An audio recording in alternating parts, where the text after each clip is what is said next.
Good morning, Jacob Wheeler, Red Rock Roofing, standing for greatness. Today, I'm standing on top of 2925 58th Avenue here in Greeley. Thank you guys so much for allowing us to come up here on the roof. As always, guys, I want to take a look at inside of your guttering system as I begin this roof inspection.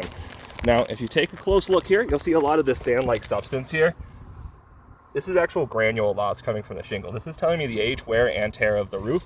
It is fairly consistent up here, so we definitely want to take a look at the shingles today as well.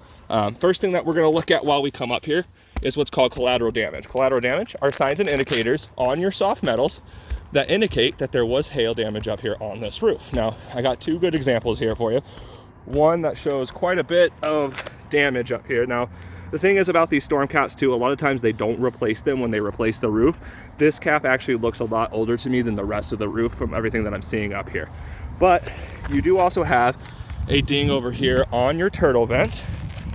Now this one is pretty big. This actually looks more mechanical to me, as the rest of the turtle vent seems to be in pretty good shape. So all in all, not seeing a lot of evidence of hail damage up here.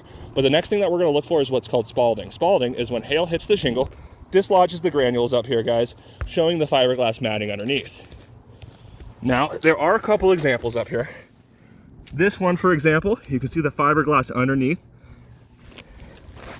And I got a couple more here for you.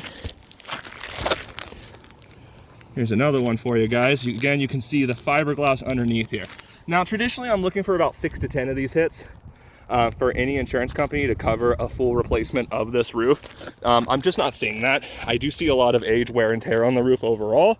Not enough to be worried about, but not enough to file a claim for either. Just want to point out a couple other things while I'm up here, though, guys. First thing is I'm seeing a lot of things like this, where these nail heads, due to lack of ventilation, are actually starting to get exposed to too much heat and starting to rise up and come out of your shingle. If you take a look over here, there's a shadow there, sorry about that, but this one's kind of pulled out so far, it's a good ½ inch out of the shingle now, that now your metal flashings have a great place for water to migrate down to. Ideally, I'd love to have some silicone on this to make sure that's properly sealed. And again, here too, the sealant here looks pretty exposed. We definitely want to reseal all of this around also. Lastly though, guys, all in all, I am starting to see some heat damage through here. We see some thermal cracking throughout.